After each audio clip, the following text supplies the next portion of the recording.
Just a motherfucking jump. Just go. And here we go. It is Monday, and I'm still louder than I should have told you a little bit lower. Perfect, man. Perfect. So, yes, here we go. This is a late edition for us on Monday, 12:10. And I do apologize for that, but we are still here. Personal matter to attend to. But we have the show for you. We have the Outlaw Apostle podcast, and I'm your host, Troy Neff. I'm the fucking guy, and the other fucking guy in the room making it happen, and pleased that he was still able to accommodate our little hiccup this morning. Leo, good morning, Leo. Good morning, or good afternoon. Afternoon, Yeah. Yeah, it's afternoon everywhere in the U.S. now. Oh, yeah. Good deal. Good deal. How's the Monday morning going so far, man? All right. Dawn, good thing I did not send her by myself, even though we didn't even have to see a judge. She gets nervous. That's fair. That's okay. Yeah. It's okay. That's what I was there for. My mom's the same way. Yeah, but we didn't even have to go in front of the court to plead not guilty or anything. We just said we wanted to contest it. And we're contesting this whole thing with the windows and tinting of windows. I don't have tinted windows that are so dark you can't see through, and it was my Corvette. And the reason that I don't have such dark windows, at least on the side of the vet, the reason that I don't is because I want you to fucking see me in that car. Now, in the Range Rover, it's a touch little darker. It's hot out here. You know what? People have tinted windows out here like every other fucking car because it's hot. It's hot. Plus, the sun is not nice in Arizona. To cars, man. Like in Ohio, it's the salt and the snow, right? Here, everybody's paint is literally burned off their cars. Literally. You got to do something beginning. I didn't do that. I'll just get rid of my cars after 3 years. But the next cars that I buy out here, I will get that. Make sure to do that. Yeah, that just clear wrap stuff that they do like that. Yeah, I'll do that. Like the vinyl wrap. Yeah. Yeah, to protect it. You're looking probably at, I don't know, $1,500 a car, something like that. Depending on the car, for sure, around something that price. like that. I think I got a quote like maybe a year ago to wrap the Camaro when I thought I was gonna keep it, and it was like right above $2,000. Like it was like 22. Yeah, but that wouldn't have been for clear. That would have been so you didn't have to do a paint job on it, and you could just do it, which isn't bad either. That's a good way to go. Especially out here. Change the color of your fucking car. Wrap that motherfucker. And that will protect the paint. Plus, you don't have to worry about all the extra. Yeah, that wouldn't be bad. That wouldn't be bad at all. So anyways, we did that we had this morning. So that's why we moved this back and why we are here. But I didn't want to skip the show. And I could have. Because I could do whatever the fuck I want. But there's just too much going on in my head today from this weekend. Obviously, I could do this whole show on nothing but sports. Nothing but sports today. A lot of sports. I could. A lot of sports over the weekend. Because I've been posting a lot about it. I have shit to say. And I don't like being wrong. Okay? I do not like being wrong. And it might be a problem I have. I don't know. I've never really analyzed it, Some people have suggested I should, but because sometimes when we're just having a conversation, say, and I'm just going to use a real life example, had a conversation with my friend this weekend, Marlon, and we were at dinner. Fantastic dinner, by the way, at Catch. It's our second time there. If you're in, well, I don't know if you can get in, okay? Okay, but if you can get a reservation at Catch here in Scottsdale, if you're in town and you're going to be coming or whatever, if you can get in, get whatever time you can get and eat. My God, the food that we got there. We just start ordering the menu because this is Marlon's second time with us, so he kind of understands how I roll, But we had these Wagyu dumplings, Wagyu meat in dumplings like Japanese style, kind of like that. And then we had that with. He ordered the shrimp, and I didn't even know that he ordered it, but I don't care because here's the thing: when you go to dinner with us and people order. If you're the only one at the table that wants Brussels sprouts, guess what we're going to order? Brussels sprouts. Because everybody's going to get what they want, and then we're going to also share the things that everybody wants or whatever. you know, pretty much, except for your main thing, which, you know, your steak. Other than that, everything is shared, is what we do. But that fucking shrimp, it tasted better than shrimp. I don't know how it could taste better than shrimp. It was close to almost like a chunk of crab meat, Okay. leg crab meat, or, you know, lobster claw meat would be similar. Okay. Inside of there, but it was shrimp and no fishy taste. It just was fucking fantastic with this outside batter they had on it, deep fried and a little spicy. Oh my God. But yeah, phenomenal dinner we had. I just wanted to shout out to John, the general manager there, takes care of us. He's super awesome, and their staff is fantastic, and phenomenal dinner. So at dinner, we're talking, you know, and we're continuing to share and learn more about each other and our backgrounds and our histories, and, you know, us being from the Northwest and things like that. And would we ever go back? And, you know, man, I would never move back to the Midwest. And if I was absolutely forced to, where would I move to? Nashville. And not just because my daughter's there, but because it's kind of a happening place and they have less snow than they do in Ohio. Gotcha. You know, it's going to be very limited, but you're still going to get winter. You're still going to get the gray days. And then, you know, I started talking about, we have over 300 sunny days. Oh, in Arizona? In Oh, Arizona. Yeah. Oh, yeah. And it's particularly where we're at in the Phoenix area. And he happened to mention that Denver, and I've only been to Denver once, but, you know, we both talked how it's becoming more liberal, things like that. Mhm. But Denver, he said Denver had more sunny days than we did. And I said, really?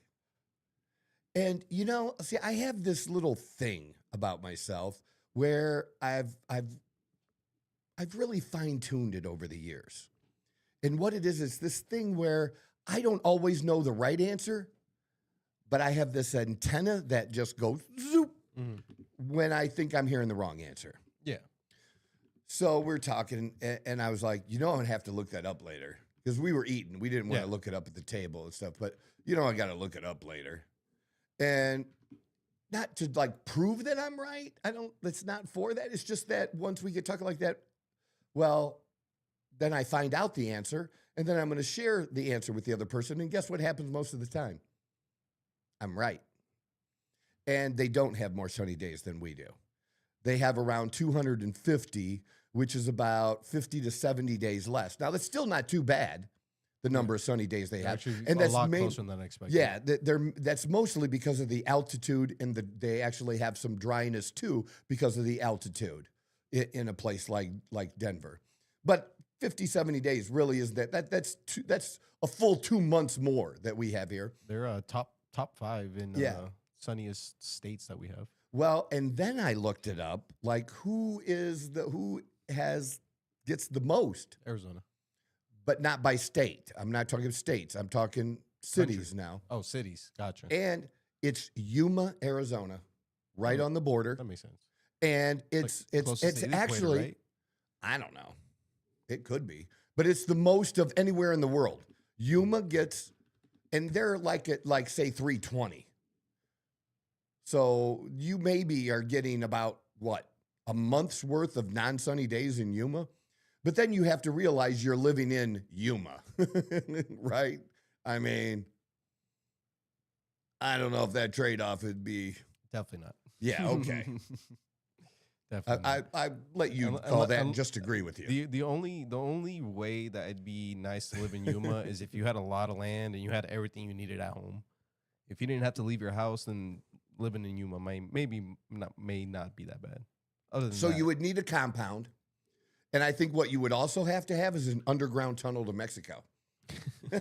No, because if they probably already do. No, they for sure they do. No, but if you have a tunnel into Mexico, you're gonna get involved with people you do not want to. Maybe, and it won't be your choice. I'll tell you that. We could make a deal. Anyways, but it's Yuma, and then Tucson is up there too, and then us here in Phoenix area, right there. But yeah, Yuma, most of anywhere in the world. But see, that's like a thing I have about. It's not. I'm not trying to prove I'm right or anything, but I want to know the answer. You know what I mean? Yeah. And what fun would it be to not know the answer to something like that? You know, I don't know. I don't want to believe something false, and I don't want somebody else to believe something that's not false. So let's check it out. So I did share that with him. But yeah, so I have this need, and I'm getting to football. I have this need, like where, you know, I try to pride myself on, even though I'm a fan, on being a fan, as being a big a fan as I am, of also being fair and as unbiased as I can be. But I acknowledge my biases, and I tell people what my bias is. I tell people what my favorite teams are. And I even find myself, like I found myself over the last couple of years, defending teams I don't even like, just out of the purpose of being unbiased. I don't like Michigan. I've never liked Michigan in all my life. I grew up a Buckeye fan, and I converted to a Notre Dame fan, and I converted to a Notre Dame fan when I was a game when they were playing Michigan, because even Notre Dame fans don't like Michigan. And they used to have a fairly regular back and forth, home and home games with each other. And then that's gone a little bit of ways for now. And who knows if it'll ever come back. In the way that college football is going now, we're going to get rid of a whole bunch of really good shit in football because we're fucking it up. And people could say the money's fucking it up, the NIL. Like, who should get the money? Like, I'm not saying it's not a perfect system yet. The whole system needs fixed, though. Everything. And we keep doing it in piecemeal when they really need to put a group together to address all of these things, bring some of the smartest minds in business together, and figure this the fuck out. You know what I really thought, and I don't want to get too off track here, so try to keep me on track, Leo, okay? But but here's something that you would identify with. We almost need a college system that's similar to soccer, to football. Yeah. You know, the real football. Correct. Right? As Trump even has pointed out, we're not the real football. They're the real football. They had the word before us. We should call it something else, which was funny. Trump is so funny and gets people all worked up about shit that doesn't matter. God, that cracks me up. But have a system, and what I mean is, so you have these Division I schools, right? Mm-hmm. And then what we would have is, say, like the NFL has 32 teams, we would have 32 teams in college football that would be the college football's version of the top teams in the NFL. Yeah. But do it like they do in soccer, where they have the divisions, where you have the lower divisions, mm-hmm. right? And the lower divisions can play their way into the upper divisions, and the upper can lose their way out. You see what I'm saying? Yeah, I'm actually really surprised that a lot of American sports haven't implemented that kind of system in like a lot of their sports. Because even like baseball, like football, whatever it be, there's always like hundreds of teams, but there's no way to like fairly organize it. So with baseball, though, it's different. With baseball, it would be hard to take a AAA team and make them a Major League Baseball team because the size of the stadium. They just couldn't be. But that's the beautiful thing about like divisions and thing that's like a big thing in soccer, right? Is maybe you don't have the biggest stadium or this and this and that, but when you're able to make it to the top place, mm-hmm. typically there's a lot more money coming in because you're at that top level. So then you can put money into your stadium. And I get that, but they've done that there, mm-hmm. and it would be harder to do that here for baseball. But where I think it's more similar, where at least the stadiums can be slightly more comparable, is college football. That's fair. You know, and so you might have a team like, we'd have to pull up some leagues, but you know, you'd have your top 25 like you do there. So it would be somebody not in the top 25 and somebody not in the top 25, but that's in the Big Ten. Let's just use Wisconsin, for example. So maybe some years Wisconsin would be included and sometimes they wouldn't be. They would mostly go to the second tier, but they could play their way up into the first tier. And that could change on an annual basis. I don't know how often can it change in soccer? How often what? Can it change annually? that the teams move It's from once a division- year. Once a year. Once a year, yeah. You play a full season, and at the end of the season, different Right. leagues will do it differently. But some people do it on points. There's a tournament at the end of it sometimes, like Okay. depending on what. Do you see league what you're I'm in. saying though? That in this case though, you have a Wisconsin team that already has a big stadium, Mhm. and people are still going to come. They're still going to follow it. You know, their fans are still going to come. It's not going to affect money. You know, where here with professional football, it's different because of the contracts that they have, and that would be that way with college. They'd have to figure out the money on that, but they're good at figuring out the money because they want the money. They got to be able to do that, and you're still going to want to see those other games. You know, you're going to want to see if Wisconsin can make it Mhm. into the top 32. You're going to want to see if Purdue can make it into the top 32. Mhm.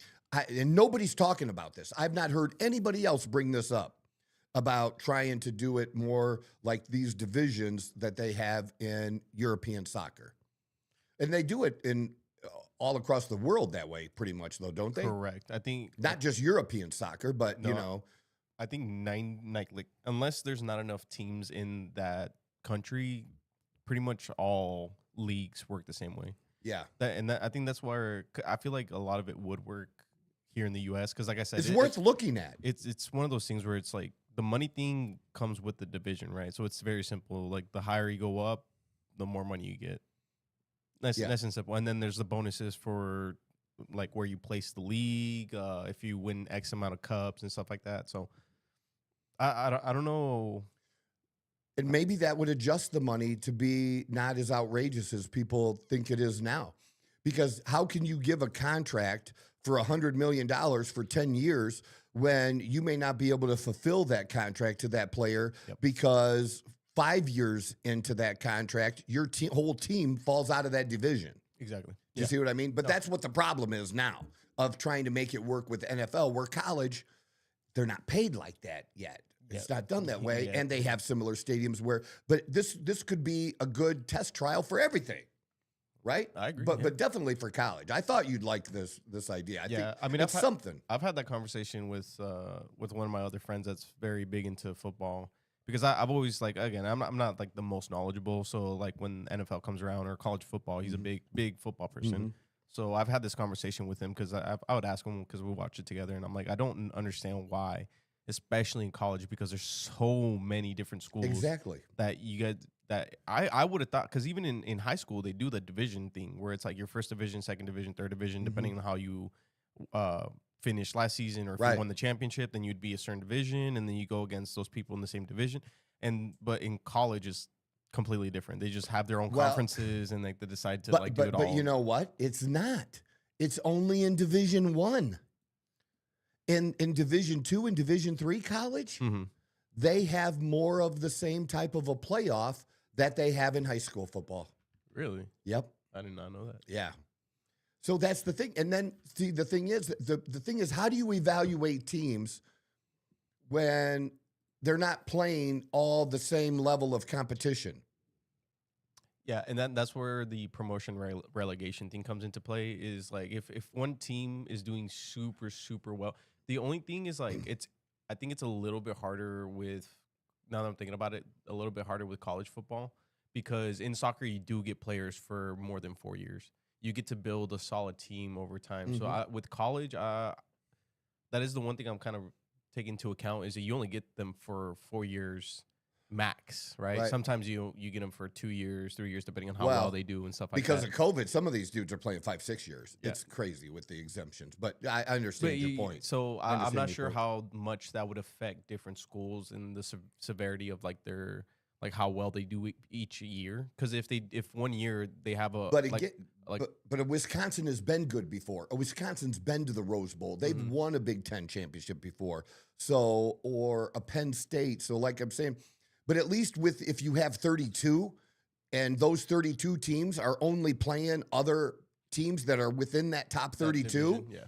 then you're not going to have this huge debate that we have now of, well, this team played this many unranked teams. Because here's the problem right now, is I didn't give Texas enough credit because of how Texas started their season not so well and losing to Ohio State right out of the box and not looking good. And then they won some games because they are Texas and they're not playing, all the other teams are not Ohio State. They're not huge teams. Yeah. They play some mediocre and some not so mediocre teams. But you look at who they played and how many times they played top teams and their wins, they're right up there with Alabama as far as playing Like the number. skill-wise. Well, the number of teams that they've played that were ranked and wins. Gotcha. Okay. Gotcha. But they also lost to unranked teams. And it should be good. See, the problem is people say, I just had one guy saying, I like the dude personally. And some people we can have these debates with and still be friendly, which is nice. But this guy, he's like, no 3-loss team should get in. I'm like, that's just not a thing. And it shouldn't be a thing. Because what happens is if you say no 3-loss team gets in, then Texas no longer schedules Ohio State for that first game of the year. That's a big game that everybody wants to see. And there's also a non-conference game. Those go away because the coach wants a win. The coach's job is to make the playoff. And that's where I'm saying we don't want that. 3-loss teams. Yeah, Alabama had 2 losses. Alabama was ranked ahead of Notre Dame. They were ranked ahead of Miami. They also have the best wins. They have a win against the team they lost to this weekend. They have a win against Georgia, at Georgia. Okay, yeah, they didn't look good Saturday. They didn't. Everybody has a bad day. I've seen some really good quarterbacks over the last couple of weeks just look like garbage. Look terrible. 5-6 interceptions, just turning the ball over, look bad, and then come back and have a great game, Yeah. But I didn't give Texas enough consideration, and I only a few people were talking about Texas at all, at least in the media wise. And Texas Tech. No, not Texas Tech. Like Texas. Texas Longhorns, Gotcha. the Orange Bowl. Yeah. And that's their head coach is Steve Sarkisian, and he was making the case, and he made a really good case for his team. But I had an initial impression on them, and I probably of all the teams, I mean, for somebody who doesn't make their living in sports, I watch a shitload of fucking sports, and because I'm now with somebody who also enjoys sports as much as I do. But we watch games and games and games during the day. We now we split our big screen TV and do the 4 games at the same time, and then put the sound on whatever game we want to listen to, and we'll move around to that as well. And then we'll even go back and watch games that we already know the outcome of. We'll even watch those if there's a reason to be interested in it. Yeah. We'll Maybe go, have a oh man, I parlay want in to there. see how that happened. What did they do? So we'll jump through there and jump through commercials. And there's one that cuts out all the crap, man, that you can go through an entire game in about 45 minutes and it's each and every play, but it cuts out literally everything else but except the plays. On YouTube? The actual plays. Like YouTube. It's on a TV? streaming service. Okay, gotcha. Like whatever we have. We have so many different things now. I can't even keep track. I'm sure I'm paying for shit I don't even need, obviously.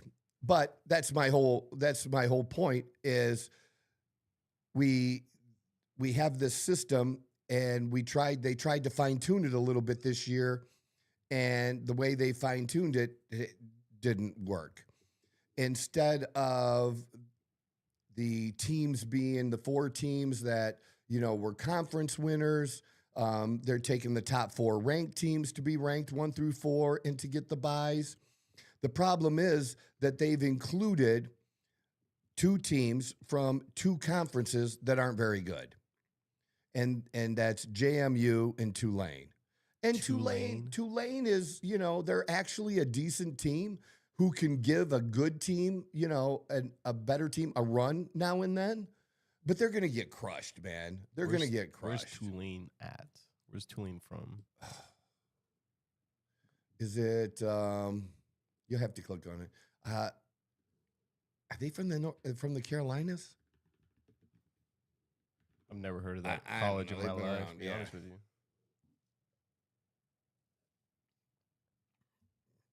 Well, you've never heard of the AAC either. Louisiana. There you go. New Orleans. Interesting. The Green Wave.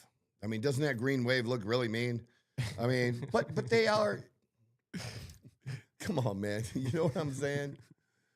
I mean, it's bad enough we let TCU in that one year, you know? I mean, come on. They should not be in this. They're not. They're in the top 25, but they're not in the top 12 teams. But because they won their conferences, they got in. So there, winning your conference mattered. But then the winner of the ACC, which is the third best conference this year, was Duke. Duke was 7-5, and they just beat Virginia. And Virginia was supposed to win that game, but guess what? They didn't. So now neither of them are getting in. So the two teams that were in the conference championship don't get in, but Miami's in that conference. They're the third best team and they have 2 losses. They actually get in. So there's so many bowls. Oh my God, what dude. the fuck? They got to get rid of most of the I thought there was bowls. like 4 or 5. See, and that what you could do is you could keep the bowl games for the teams in the other divisions. You know what I'm saying? Especially if they have this many. Like, what the fuck? Oh, dude, about any team that you have to get 6 wins. If you get 6 wins, you can qualify for a bowl. So which are the bowls are the ones that actually matter to go into the finals and all that fun stuff? Well, that you're getting into the Fiesta Bowl. And like so those the Orange Bowl, like the Cotton Bowl, like college. This is the part Sugar of the Bowl. college playoffs, right? It's part of the college playoffs, or is this just a game they play just before the playoffs? No, like now they some of the games they're both. So like the Fiesta Bowl used to just be the Fiesta Bowl, but then occasionally the Fiesta Bowl would be the championship game. It would be both. How the fuck does that work? Dude. And like last year, the Fiesta Bowl was in the quarterfinal rounds. And this year, they're the semifinal game, one of the 2 semifinal games. What the fuck? So is it more of a and the location orange, thing the than orange, it is? Yeah, kind of. The Orange Bowl is obviously Florida, Miami. So the Orange Bowl is where the championship games is going to be this year. So they already have the championship locations already figured out prior to setting the bowl games. Yes. And then they just rearrange the bowl games depending on the ladder of whatever teams it is. The bowl game is attached to the location. Yeah. But then okay. So like for instance, the Sun Bowl, is that in Arizona, or is those 2 teams just ended up at the Sun Bowl and they'll be playing at wherever that stadium The is Sun at? Bowl is here, so, I believe. So will you I guess like, is it a thing where 2 teams that are not from or maybe it's not. Yeah, of course. Yeah, they could be from anywhere. And they'll just go some. That's a little weird, but okay. Yeah. Because not based on location like Interesting. that. And there's like 25 bowls. Well, look, that one bowl looked really interesting now. Michigan and Texas, the Cheez-It Citrus Bowl. See, that used to Cheez-It Citrus Bowl. It used to just, well, you know, don't you usually eat Cheez-Its with citrus fruit? Totally, all the time. The fuck? Well, you know, I can't, you know what I'm thinking about, right? Cheeses and citrus? I woke up the cheesiest coach. The commercial. Oh my God. You hear that every week over and over and over again, but it's one of the ones that doesn't really irritate you. I don't know why. I like it. I like the Cheez-It ads. They're funny to me. And I don't like Cheez-Its. No? I don't know if I ever liked Cheez-Its, actually. That's fair. I mean, they do have a very strong... As a kid, Oh, you're yeah. either a Cheez-It kid or you're not a Cheez-It kid, Very you true. know? Very There's true. no in between. But yeah, so they're all over. And some stadiums can have more than one bowl, depending on time and stuff. They would do that too. Like see where the Sun Bowl is. Do that one. That one's good. The Boca Raton Bowl. They must not have a sponsor for that one. Maybe you should see if they'll take a sponsorship from the Outlaw Apostle podcast. I mean, they don't have one. Whatever money I give them, it'll be more money than they had, right? I love that. I actually love that. Hey, the Outlaw Apostle podcast bowl. I like that. Why the fuck not? Is it Texas? Suns Bowl, El Paso. Yep. El Paso, Texas. So it's Texas. Because, I mean, there is one that's called Arizona Bowl, so Where's the Arizona Bowl at? I would hope Arizona. The Snoop Dogg. Snoop Dogg has his own bowl. Look at that motherfucker. That is all Tucson. So it's, yeah, it's at the Wildcat Stadium. That's so interesting to me. Yeah. It's crazy, man. This is not what I thought I was going to learn today. But Well, look, I'm obviously, as being a Notre Dame fan, I'm extremely disappointed. I was extremely disappointed, and I really thought their season was done after the first two losses. And they were close losses, one by 1 point, one by 3 points, to two good teams that are both in the top 15. And we ended up with the same record as Miami did. And so people are debating who should be in, Miami or Notre Dame. Well, you have people that their main argument is head-to-head that Miami should be in because Miami, when they played each other, Miami won. Dude, it was the first fucking game of the year. These teams are not the same teams as they were the first of the year. Just like Georgia, beat Alabama, they're not the same team that lost to Alabama earlier in the season. So when you lose has always mattered too. And Notre Dame's not in a conference, so people always want to throw that up in their face, I do forget about that. Yeah. That is also interesting that you can also not be in a conference and But then still, you do lose an advantage because there has been small advantages to winning your conference. Yeah. Except in the case I mean, of now, now. obviously, But yeah. why does it matter for two shitty conferences, but it doesn't matter for the ACC? So are we going to see something in the future where really good teams are going to go over to the shitty divisions just to like guarantee playoffs every year? They're not going to go to shitty divisions. What they're going to do Or conferences? is they're gonna stay away from playing games that are non-conference games against good teams. That there's usually 3 non-conference games, right? Mm-hmm. And so what usually happens is 2 of them are going to be other Division I teams, but they're not going to be really great teams. Like that's when an Ohio State will play Bowling Green or will play Toledo. Michigan has played Toledo. And when Michigan sucked, had a down year, Ohio State or Toledo beat Michigan. And it was a big deal beating Michigan, even though it was a down year for Michigan, because it was just that big a game for them. And because it doesn't happen very often, right? Not like a common thing, yeah. No, it's good. You're giving yourself an 80 to 90% chance of winning the game. It's not a toss-up. The Texas-Ohio State game at the beginning of the year was a toss-up. You don't know if you're going to win that.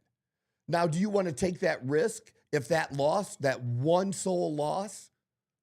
Because again, if you take that one loss away from Texas, then they're a 2-loss team. And then they're in the playoffs. Maybe. But have the biggest thing that fucked it up this year more than anything else is having this JMU, John Madison, and having Tulane qualify for it. These are crappy conferences. They do not deserve to be in. But then you have the bleeding hearts, right? The liberals. Oh, you got to let the little teams participate too. No, you fucking don't. I did think about that. I did because I do. That's not a thing. This is sports. Yeah, but I mean, like even you said it. You're a big fan of the underdogs. I am a fan of the underdog, but not that underdog. Okay, if you're number 12, you're an underdog. Okay, and I'll give you an example. Yeah. Okay, so the Pittsburgh Steelers, they were the first team to ever be seeded last in the playoffs, have the bottom seed, and make and win the Super Bowl. Gotcha. Okay. And then the second team to do that was the Green Bay Packers. But it very rarely happens that a team not only gets that's the wild card team, and now we've expanded that stuff. But it's very rare that the worst wild card team wins the Super Bowl. It's rare. Fair. Okay, you're giving that team a chance though, but do you really want to give the chance to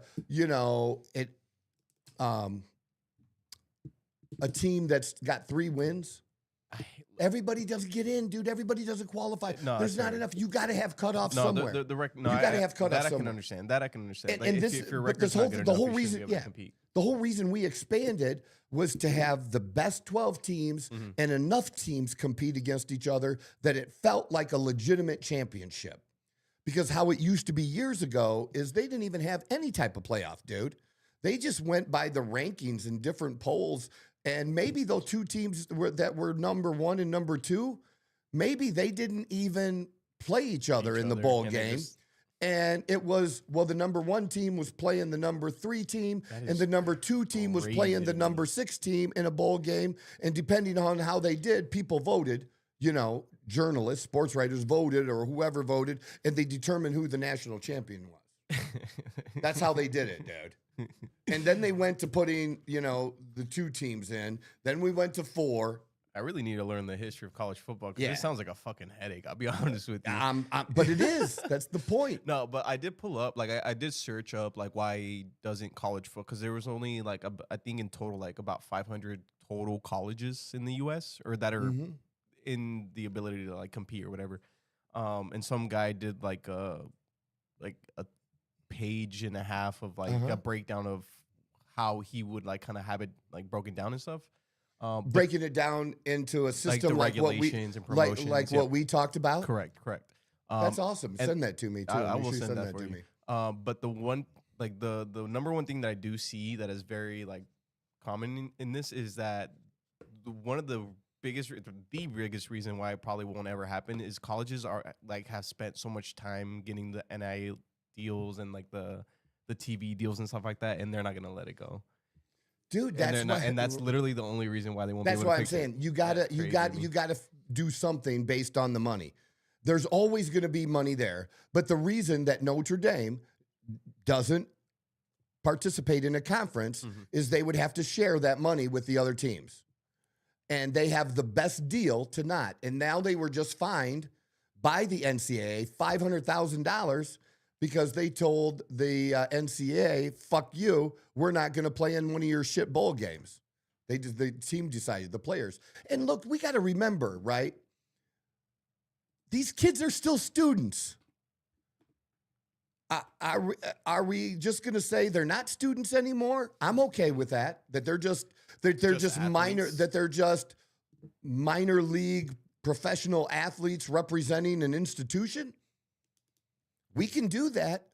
Okay, but they still have to go through the process of when they change schools because they're moving because of an NIL deal and they're changing schools, that they got to get into that school early enough so that they can start classes so that they're going to qualify so that they can be on the field. And then what else happens this time of year? What else if you're in college, what happens this time of year? Oh, finals, midterms. And we want to keep adding more and more games on top of these kids that we're using, right? Because everybody's making money off of them, so they should make money too, was always my thing. But they're being used, all right? So don't be mad at the kids. But they're still kids, man. They're still fucking kids. And so, you know what? I understand why the Notre Dame players are disappointed. Because they had a very outside chance of getting in, and what they needed to do to make that outside chance a reality, they actually did it. They checked off all the boxes. And here's the thing. I would have less of a problem with Notre Dame getting in if the committee, because every week now, after you get about halfway into the season, then the committee starts getting together and they have a new poll. And it's the poll that's supposed to represent the playoffs, right? Who would be in the playoffs if it was today, kind of a thing. Okay. Yeah. By the committee that's going to make the final decision. If they would have had Miami in front of Notre Dame, great. There you go. You're good. But they didn't.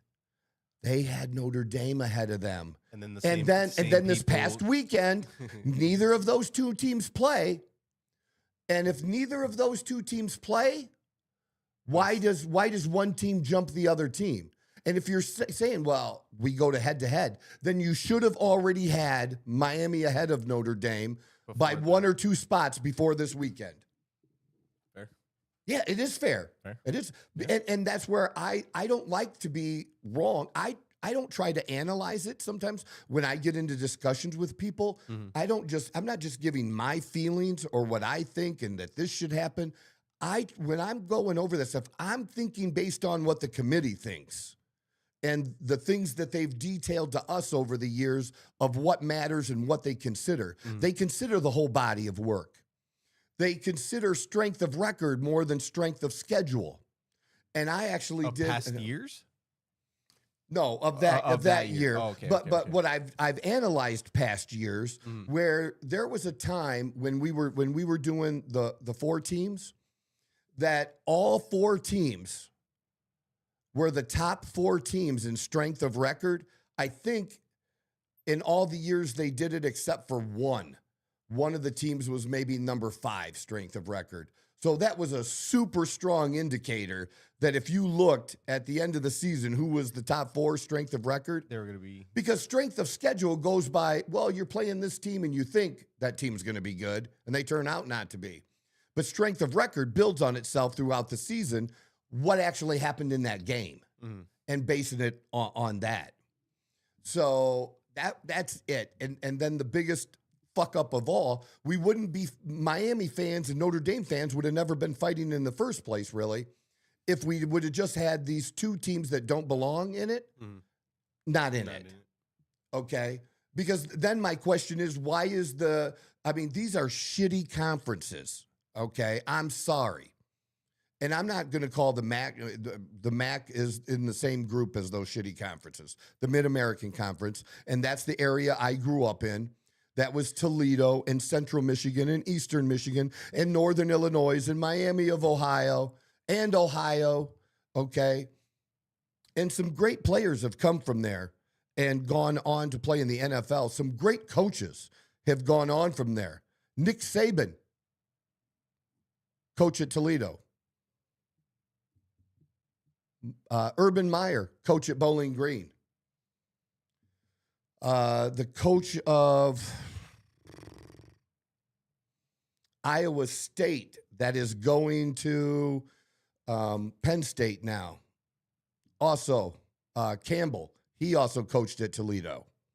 So, good people have started their careers there, but I'm just saying that it's no better or worse than anybody else when you get to those types of divisions and stuff.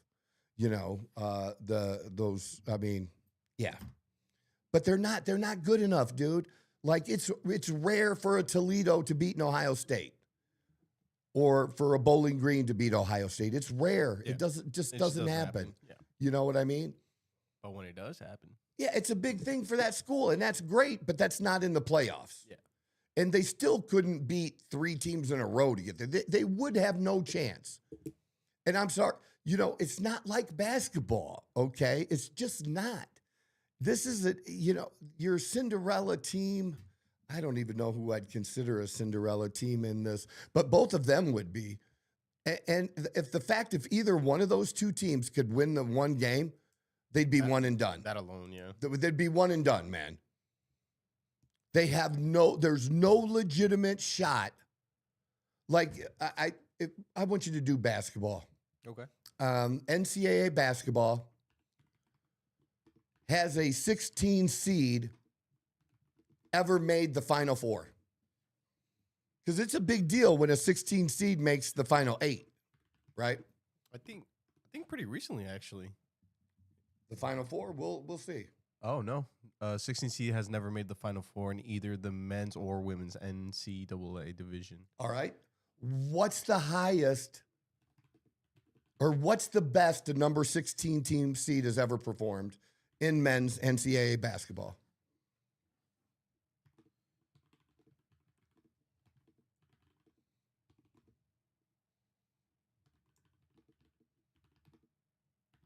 And the thing is that, dude, you can play that team. You could put that team in there because it's basketball and that there's 64 teams. You can't do that in football. You can't have 64 teams. It's just too much football. Football is physical, man. You can play basketball 3 days, 2 days, That 3 is days fair. later. That is You fair. can't play football every 3 or 4 days. You Yeah, physically can't do But it. let's think about it like this, right? If you were able to get football to play those 2-3 games a week, right? They would be able to then take in more students to cover the coverage, like the multiple days, right? I don't know what you're talking about. So because if you're having them play like It's impossible to play more than twice. Like No, nobody would be for it. but if you had like a full like basically 2 full rosters, right, where you're recycling them and it's more of like a more of a because because think about how many kids like play. Dude, they already have 80, 90 kids just on one roster. Do they really? Yeah. That many kids? Yeah, because all of them don't travel. Some kids stay and hang around and they're on the practice squad. You know, some are on half scholarships. The answer to your question, by the way, is just second round of 32. Round of 32. That's the best. That means they won one fucking game, dude. Because you know how often the number 16 seed has ever won it all? Like 2-3 times, period. Like just in sports. Just in general. history. Well, for the men's basketball. 2-3 times ever. The lowest seed to ever get to the Final Four was I'll say a 12 or a 14. 11. LSU, George Mason, VCU, Loyola, Chicago, USC, Loyola. UCLA, and NC State. So you know what that means? That dude, you know what they really could do? They could do 24 teams, not 64, huh? With football? No, with basketball. With basketball, yeah. I'm just saying. But no, you can't do that with. No, you it can't is do that way for- too physical. And the number of games you'd have to play, you'd have to make the regular season shorter. Do you see what I'm saying? And that you got to play a minimum of 10 games. You know, and no more than 11 or 12, because then you're going to have what you have here, and then you're at 16. Dude, that's like professional football, man. They are not. Yeah, there's some big fucking young men out there, dude. There's some big ones. They're still young men. Their brains are not yet fully developed. We put them in these new helmets. We even give some these big giant fucking terrible looking things to put over their helmets, right? We do that, the head protection, right? We put that over their fucking helmets because we're trying to protect their heads so they don't end up vegetables down the road. And do you really want a kid to end up a vegetable down the road who's not even going to make the NFL? He's not even going to have a few $1 million to blow because he's not going to make it. You got to take their health into the matter. And we start them so young now. We put them in pads so young, and that's to me is when it's dangerous because they don't have the ability to control their body and they're hurting each other and they don't mean to. The kid doesn't mean to hurt the other kid. Yeah. He doesn't mean to hit helmet to helmet.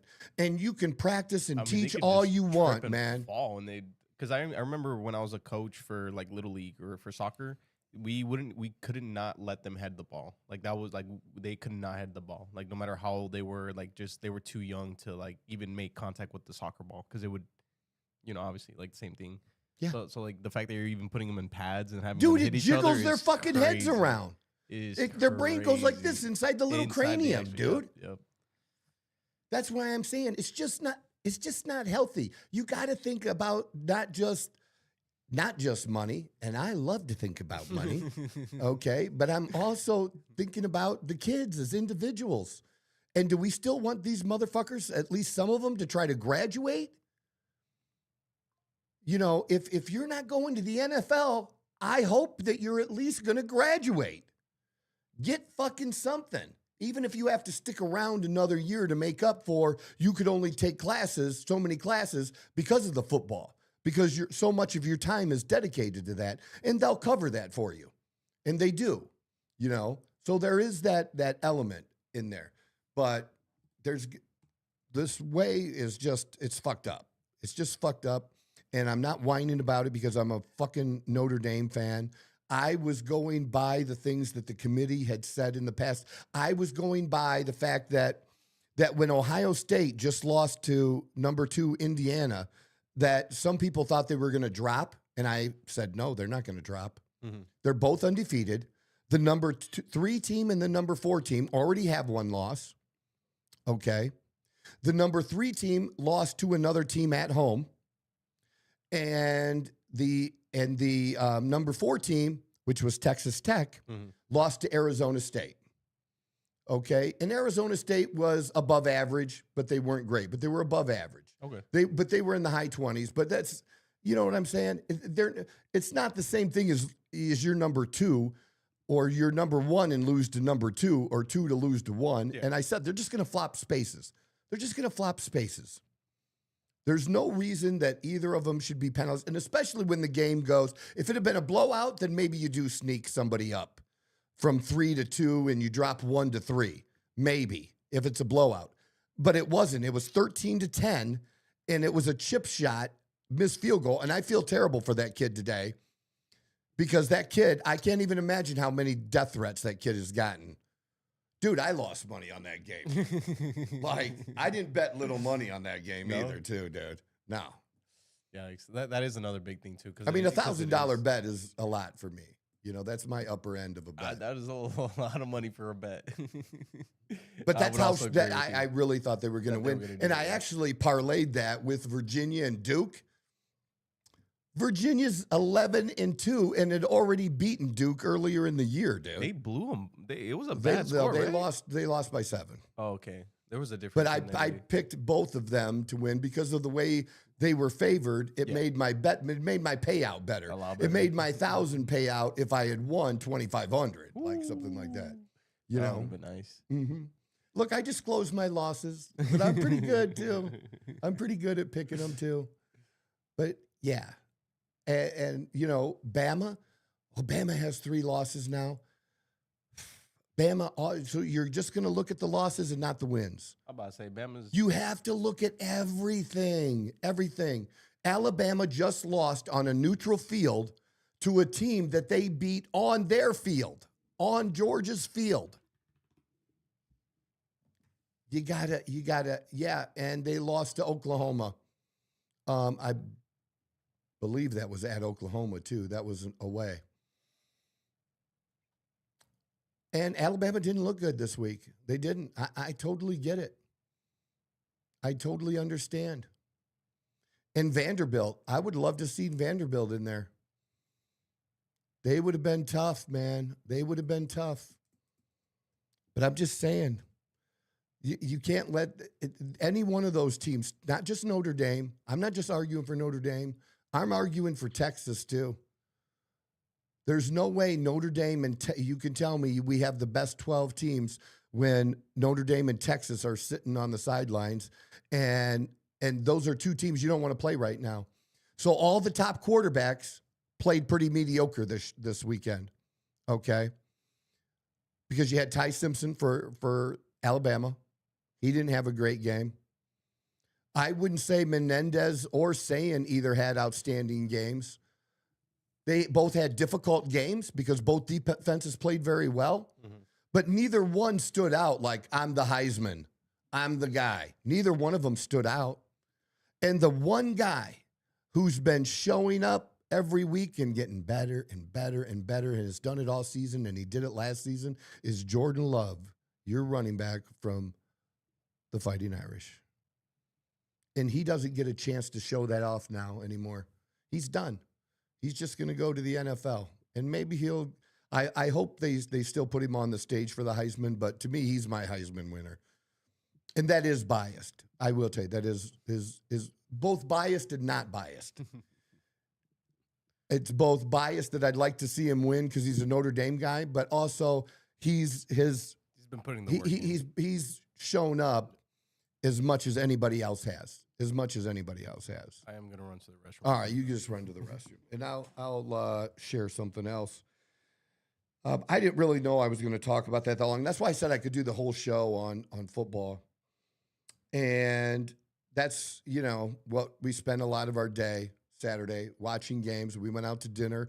And even at dinner, we're keeping tabs on the game when we're out with Marlon and Lorna. We're keeping tabs. Like Marlon at least wanted to know the score of the game as it was going. And so we shared that. And it's good to be with somebody that loves football as much as I do. And I'm going to switch over to Sunday's football. But I do want to get to yet what happened on Friday night, and I have some thoughts on that.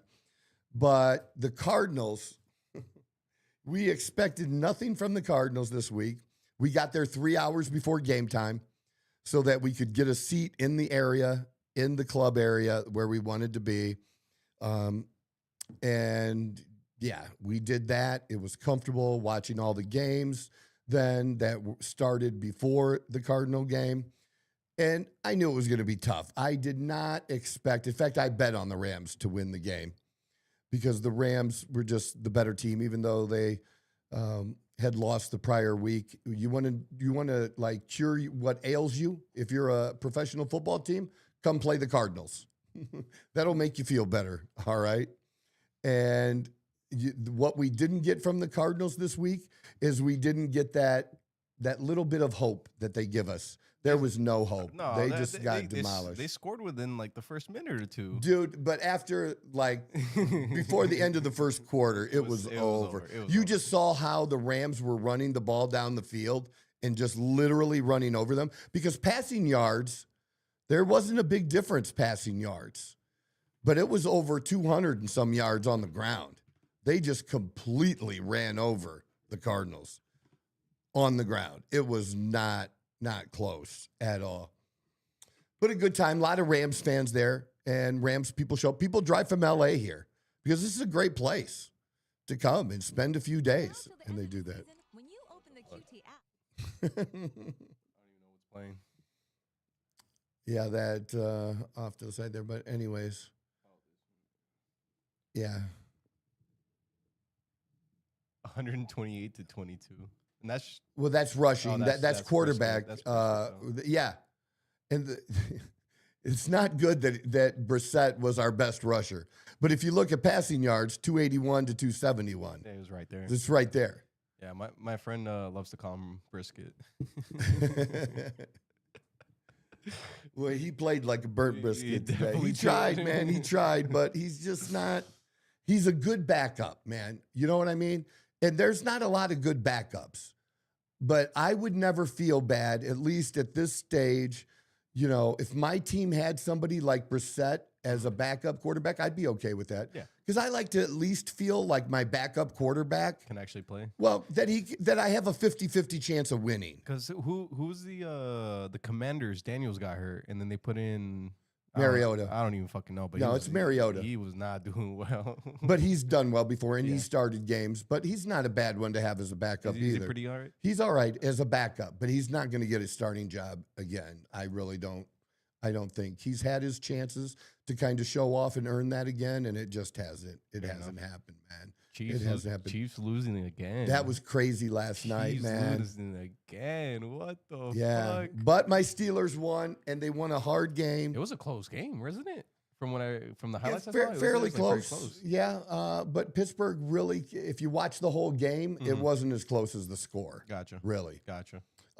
Where the Ravens did do well, and I expected them to do well, was running the ball. Gotcha.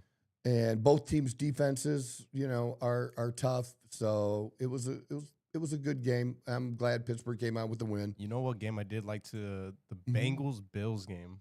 Yes. Solid game. Yes. Solid and game. I can't believe how many I would have taken the under in that game, especially with the weather. Yeah. Oh man. And then they throw up that many points. No. That's when, all logic says it's going to be under. But, And then, yeah. you can't use that kind of logic and bet. It just won't work. But at least my Steelers are still in it, and they have control, and they're tied for the second easiest schedule of AFC teams for the rest of the way. That is something I saw. So that's good. So I don't have a lot about the NFL, but I did, now that Leo's back, I did want to share this little bit about Leo. And because I am a Prime fan, I do like Prime, and I'm not an ass kisser. I'm not a ring kisser. None of that. Not a watch kisser. But I liked Shedeur Sanders, Oh yeah. and I like how he handles himself. I like how he talks after the game. I like him. He's more humble than people give him credit for. 100%. And I liked him in college, but he has the same problem in the NFL that he has in college, and that his dad didn't have good enough offensive linemen in front of him, and he doesn't have a good offensive line in front of him now. And it doesn't matter who the quarterback is for the Cleveland Browns. Any quarterback is going to be stuck with this offensive line. With the Cleveland Browns. Yeah. Because they got one of the top defenses in the NFL. They have a good rookie running back in Quinshawn Judkins. And you got Jerry Jeudy, who's a good wide receiver. Great, by the way. They need a second wide receiver. 100% do. And they need an offensive line, and they could be a competitive football team. Yeah. What they also need is a franchise quarterback or somebody who can learn and grow with the team. And you got to give guys a chance. I mean, look at the chances that these other quarterbacks have gotten. Jacksonville is a good one to use. Look at the Tua for the Panthers. He's had a fairly long leash. He's been given a few years. Now his leash might be getting shorter now, but he's having a chance. Especially after and it's every game you think it's make or break for Shedeur Sanders, and it really shouldn't be that way. But all the kid does is stepped up, and yes, they didn't win. They didn't win. They won his first start. They lose his second start, right? And they had a chance to win because it's the Texans. But the Texans' defense, they pinned their ears back, and they came after him. And he still put up 3 touchdowns. He still rushed for a touchdown. Did he actually? Yeah. And what do you have the what videos did I send you? Well, let's do that. That one's after the game. Yeah. Well, that one is that's a whole nother story if we want to show that one. This is the end of the game. You want to show that one? We got this was the beginning of the game. All right, do this one. This is good. We got the sound too? Sanders can run it himself. Or Quinshawn Judkins. Sanders to throw, floats for the end zone. That was effortless, by the way. What's that? That was effortless. Oh, he hurt his knee on this play, didn't he? I'm pretty sure he ended up getting some. Yeah, but let it play again. Let it play again. Watch how that pass is like, boom, easy, perfect speed, perfect spot. Yeah, he gets hurt, but he didn't put the ball in a place that it was any of that's attributed to him. No. But that was well defended. The pass had to be perfect, and it was. Yeah, he had a few. Yeah, in this game. Was good. Yeah, he did. And then, like I didn't see this whole game. I did watch it on one of the TVs. We were watching multiple games when we were at the Cardinal Stadium. But this is one I would go back and watch. The whole game. The entire game? Yeah. Okay. Like tonight, I might do something like that and speed through the. Just the highlights or whatever. And then between plays, I hit the 10-second fast forward. Just to make sure you get just keep boom, boom, boom. I get that. All right. Now let me set this up. This is the end of the game. And I didn't see this until after the game was over. Okay. They score.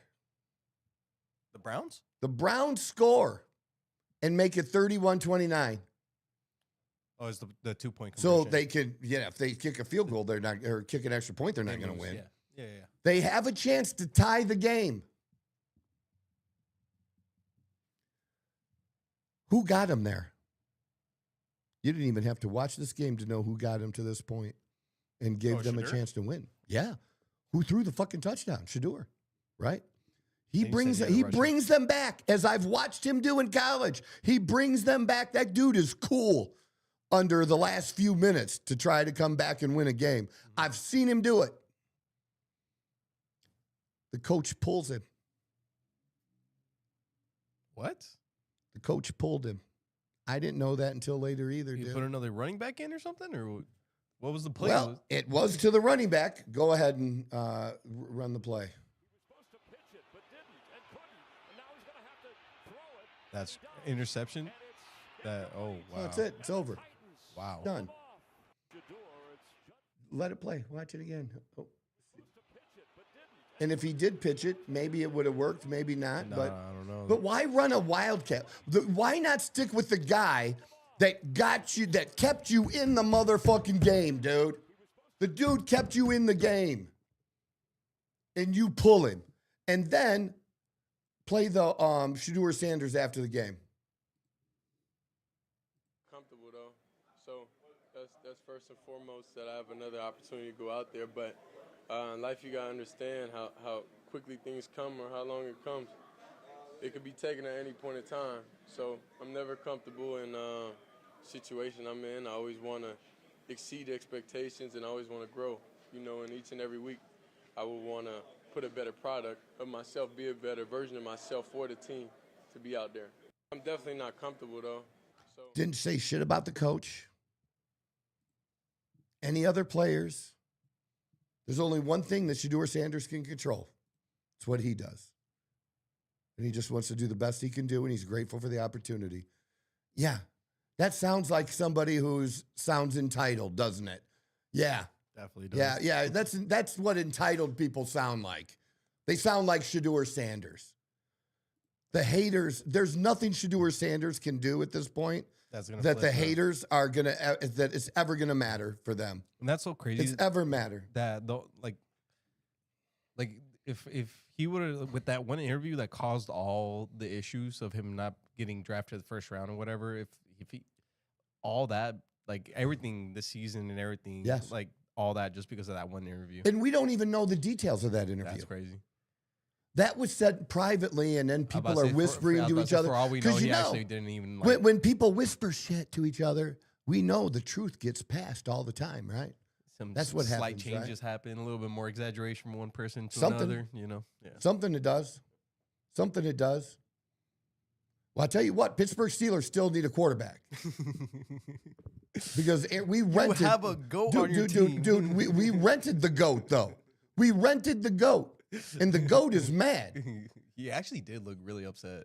Yeah, he's mad because the dude wants to fucking win. That's fair. Yeah. He's like, man, it's probably my last shot to win. And if it's not my last shot, it's my second to last shot. Yeah. Right? Because how much longer? Are we going to wait till game 1 next year for him to decide if he wants to play or not? 42 years old. And what fucking country is he going to go off to? And he's going to go off into the Saharan desert or some tropical jungle bullshit and meet with some guru and smoke some crazy shit and figure out what he's going to do. Ayahuasca in him. Dude, you know what, though? You know what I say about that? What was that? I don't think I've never told anybody this. Never. If I wasn't sober, I'd go do that ayahuasca shit. Oh, 100%. If I wasn't sober, I'd go check it out, man. It's actually on my bucket list. Yeah. Because you should do it. I really like. I kid you not. Fuck It yeah, is definitely on my bucket list. I like the amount of like stories I've heard from people taking ayahuasca. I would probably meet hell. But that's the whole point. You have to go. Gotta go through hell to come out the other side. You know. Yeah. I think that's.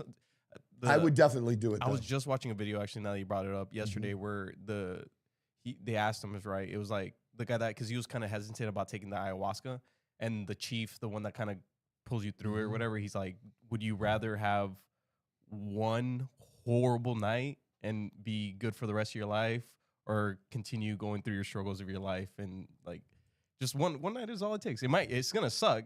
They tell you that up front. It's gonna suck, but one night is all it takes. And I'm just like something about that, like them being so upfront about it. Like this is not gonna be a good experience for you, but afterwards you're gonna feel like a whole nother person. Yeah, I just don't feel like I could do it. You know, now that I'm sober, That's fair enough. I totally get just the risk. You know, it's just that's that much. That means that much to me. But if I wasn't sober, if I wasn't a fucking alcoholic and an addict, and I'm not saying the people that do it are alcoholics and addicts. I'm just saying that's what prevents me from doing it. I would absolutely do it. I would absolutely do it. That'd be interesting to watch. That'd be for sure. Dude. So I don't know how long we're gonna go. We can't go too much longer. I got somebody I got to hook up with, but we got a little more time. I got nothing else to do all day, just brother. keep going. Fuck it. You know, there's gonna be some good shit in here. We're gonna be able to use and pump out there. And you know, if you're listening, drop something in the comments. You know, that would be awesome if you did that. Otherwise, I'll just keep talking to myself and pretending you're there. we might as well go to this. Stay on the topic. So last week, I mentioned Pickens, George Pickens, former Steeler, playing for the Dallas Cowboys. I mentioned him. Yeah. And the fact that he was a head case, unbelievable talent, but the dude's a fucking head case, right? And Richard Sherman had some things to say about him and how he was, after CeeDee Lamb got hurt, how Pickens wasn't running routes in a serious way. He literally was going at about 70%. And you do not have to be a professional sports observer or some type of analyst or be a former player to be able to tell that the guy was not going at a speed to be a target like you normally should be, because all you would have to do is see somebody else run a play and see how they run the play. And the person I contrast it with is Amon-Ra St. Brown. Dude, off the snap, is at one step, and that second step, he's cutting, he's moving, he's going straight, he's at full speed. He is gone. He's making his move and his cut, and God bless you if you can hang with him. Some of us couch potatoes could have hung with this dude. And I'm not a couch potato, but some of you couch potatoes could have. He was jogging. Could have sped And walk, maybe kept his up with him. jogging's faster than you, and you couldn't, get 5 yards down the field with him. But a professional player, anybody, your basic Rookie. cornerback could hang with him, because the dude is not using his potential. He's just not. And then he got mad. Then I didn't remember it was Richard Sherman that called him out. Richard Sherman was a great player. He's a very good player. And he didn't blast him, but he did call him out for that. being And that's lazy. his job to do. Yeah. And these NFL players got to get over the fact that some other former NFL player who has credibility, by the way, that He's critiquing. they're critiquing that. Yeah. You deserve to be critiqued, dude. That's kind of part of the job. I mean, Dude, come stand in my shoes. Dude, I'm nobody, and I get critiqued. So you're sure the fuck getting critiqued. And if you can't take that, if you want to respond. But don't be a pussy about it. And yes, I said pussy. Don't be a pussy about it and respond and then take it down. Don't take it down. If that's how you feel, that's just it, man. Do that. Say what you want to say. Or defend yourself. But the thing is, you're just mad because there's no defense, man. There's no defense. There's no reason for you to do that. And that's why the Pittsburgh Steelers got rid of you, is because of that type of behavior. And he is when you're on, dude, you're as elite as Jamar Chase, as T. Higgins, as CeeDee Lamb. You're as elite as anybody, any of the top 10 in the league. Mhm. You're that elite, dude. You're in that top 10. The Justin Jeffersons. But I don't see Justin Jefferson taking a playoff, man. I don't see CeeDee Lamb taking a playoff, man. I don't see that. You got to take that, man. You got to take it. So, all right. Just that was a quick update on that there was some back and forth with that, and I noticed it, and it was good that, other people noticed it and brought it up too, because it in the football world, that deserved to be talked about. Friday night we went down to Mortgage Matchup Arena. I also found out when we went to go see them play the Nuggets, the Suns play the Nuggets, that they changed the name, and that sounds fucking ridiculous. Yeah, Mortgage Matchup Arena. Jesus Christ. They're getting so creative with the names, man. Well, that's who the new The sponsor sponsor, is. yeah. It was that print thing or whatever before, and now it's Mortgage Matchup Arena. Okay. Anyways, we go to see Shane Gillis, Mhm. and I like Shane Gillis. Hell yeah, he's hilarious. He's hilarious. I like tires. Tires is funny. If you haven't seen Tires, you should watch Tires. It's funny. And I like that he is about as a regular guy as you can fucking be. Okay? You could find that guy in my hometown. Probably. You know, just multiple of those guys. yeah, actually. just a dude, a little overweight, a little chubby, a guy's guy, a dude that, you know, likes sports, likes just doing dumb shit, likes drinking his Bud Light.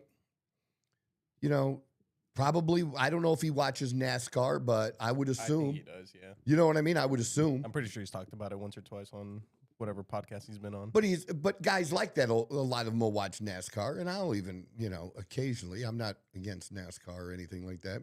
And I noticed in his back pocket, it looked like he had Skull or something similar to Skull. He had some dip in his back pocket because you could see the ring.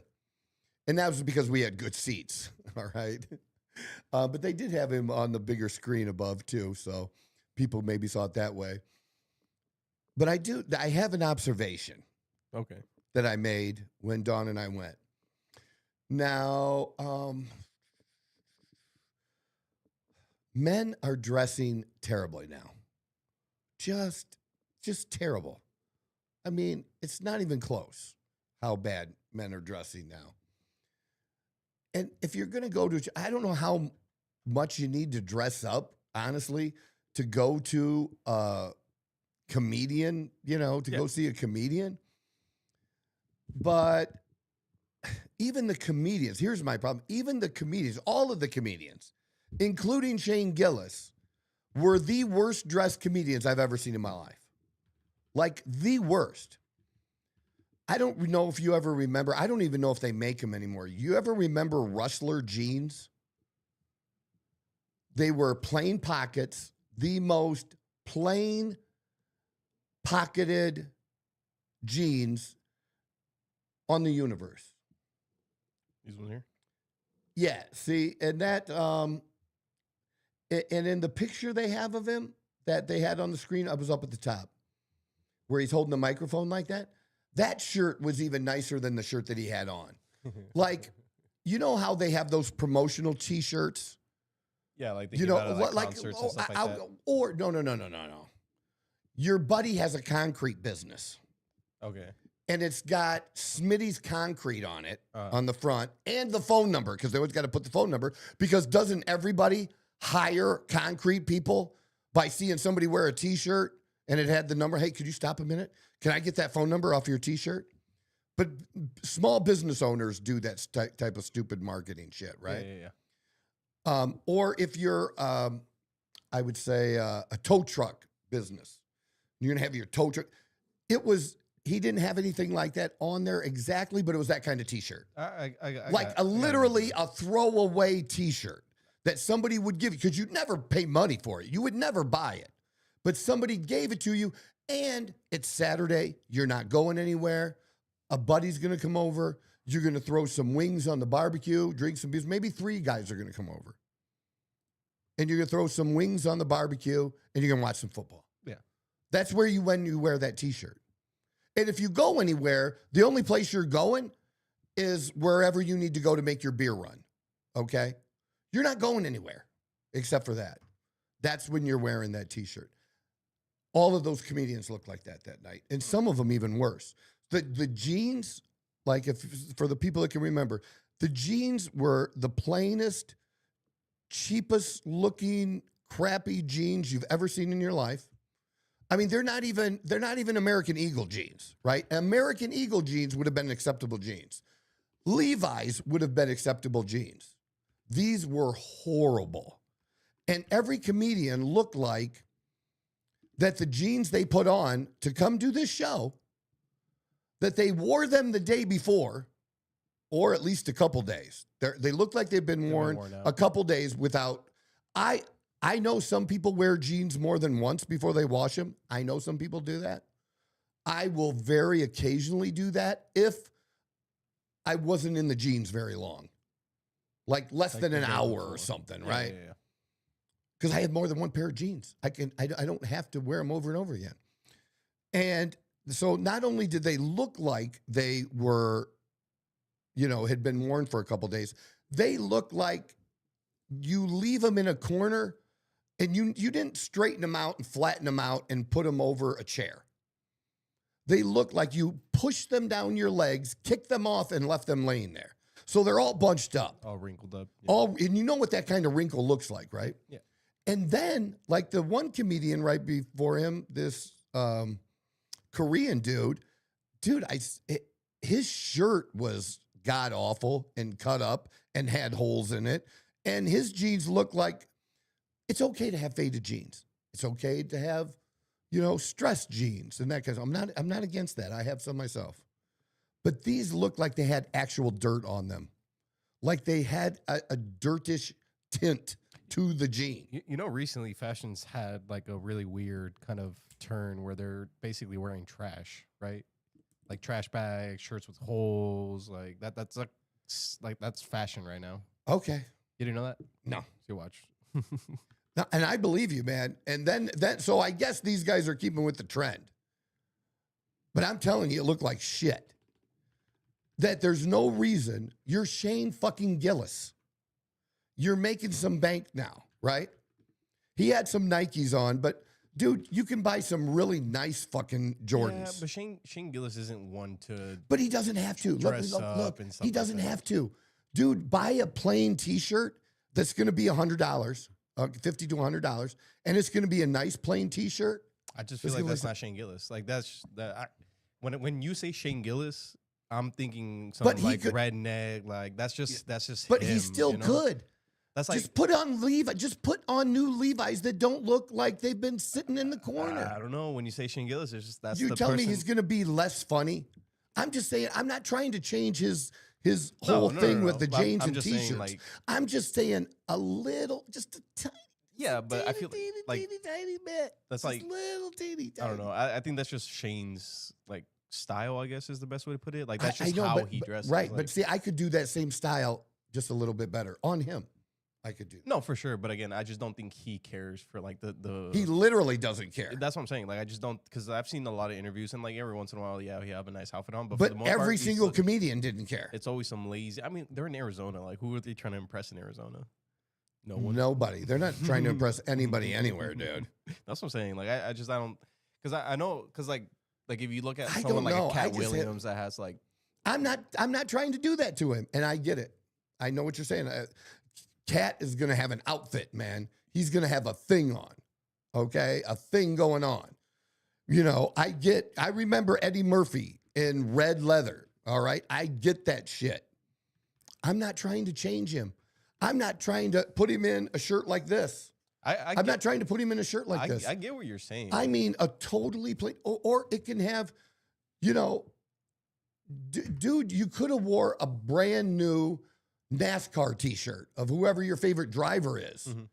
But at least it's new and it looks decent, and you have a clean pair of jeans on. And I'm not telling you to buy $200 pair of jeans. I'm just saying put on Levi's. I even wear American Eagle jeans when I, want a certain look and stuff that's more plain. And just then throw on your, you're already wearing Nike, put on a pair of Air Force Ones or something. You know what I mean? He already had Nike shoes on anyways, but this just looked like really, really bad. It just looked bad. And then not only that, it was funny. I told her, I said, some of these people looked like that came to see him in the show. They literally looked like they came from Tires, that they worked at a place like Tires and came to the show.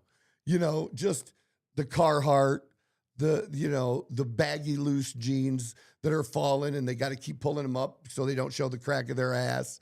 And they still got their work shoes on. You know what I mean? I got you. Yeah, It's like you're going out. Like, really? I don't know, man. Like, we have gotten so lax now in our standards. Where the fuck am I? This whole motherfucking thing. I'm fighting with it, man. I'm fighting with the light. Moving all around. The fuck? I'd run it on. That'll make a good video. on the top. Troy fights with the light. Oh, I didn't even tell you, but I actually reached out to Newer, and they're going to be sending us a free light. Are they? Yeah. Nice, To man. replace the one that broke. Good, man. That's cool.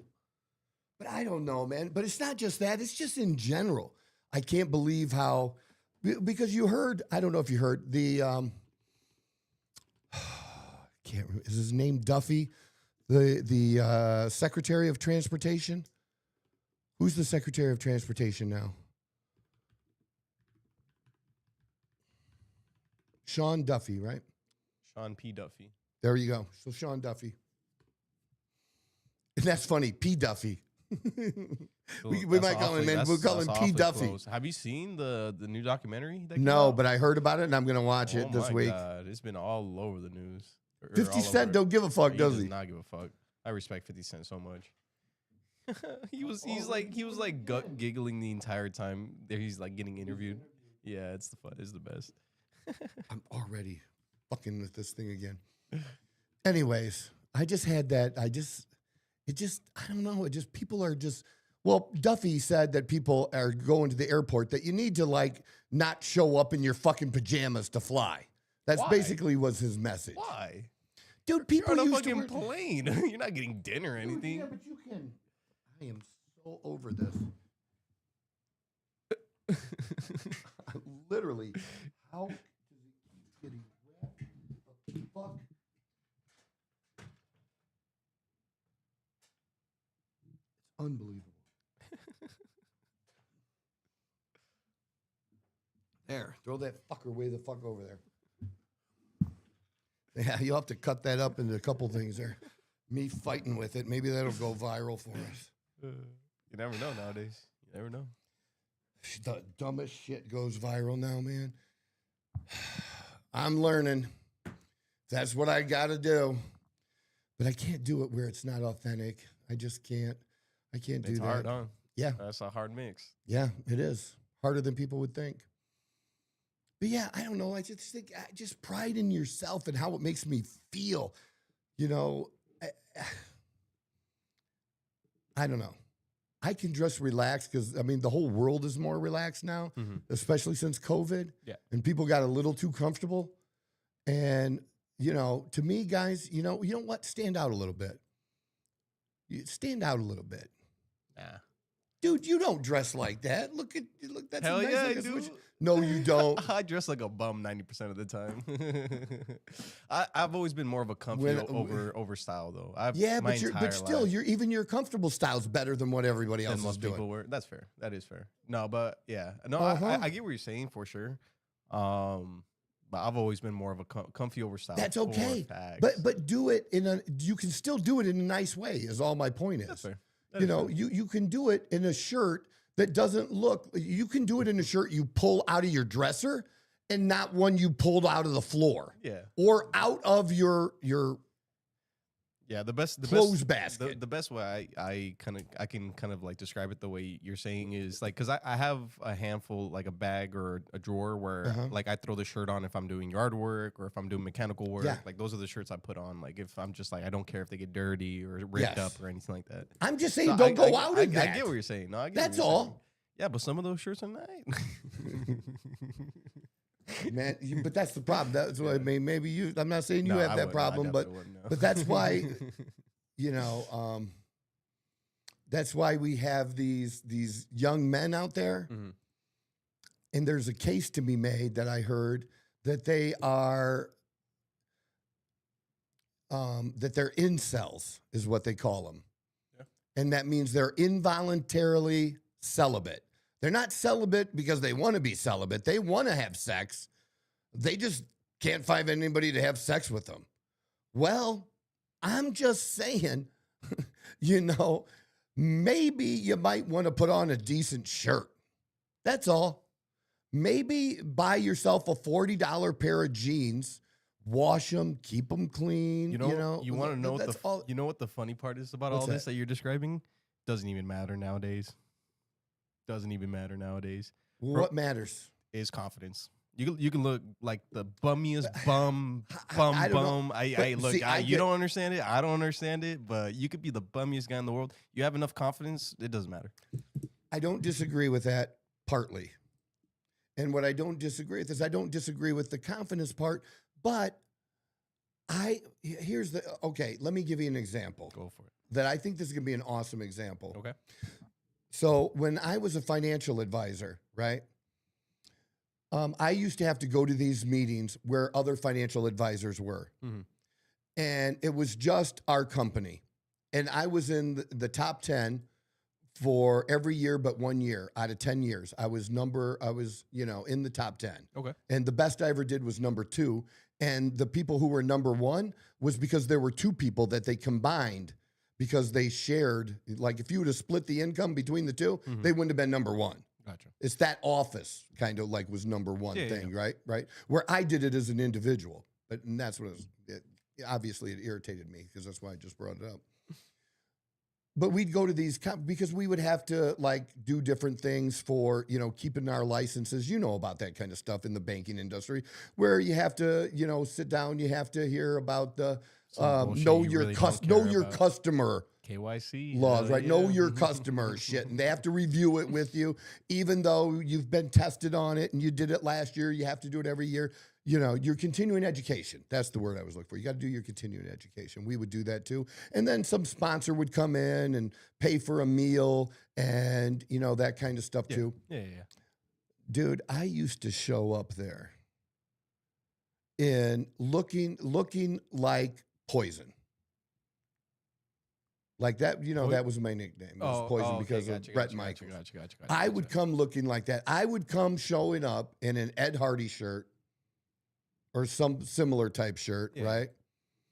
And, the buckle jeans, not just the basic buckle jeans, but jeans from the buckle, and I still have jeans, from there that are $160 jeans, $180 jeans, and cowboy boots. And I might even arrive riding on my motorcycle.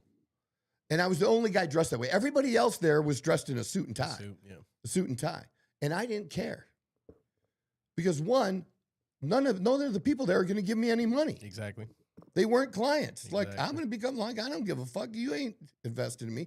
And I used to dress like that to see clients too at the end. I would wear a motorcycle, Harley Davidson short sleeve shirt like you would see the salesman wear, and really nice jeans and cowboy boots. But it was nice. Do you know what I'm saying? It was high quality stuff. It was nice stuff. But it wasn't dressed. But that's what I'm saying. You can be different. You can be yourself, but just do it in a nicer way. That's all I'm saying. But apparently, what you're saying is trash is a style now.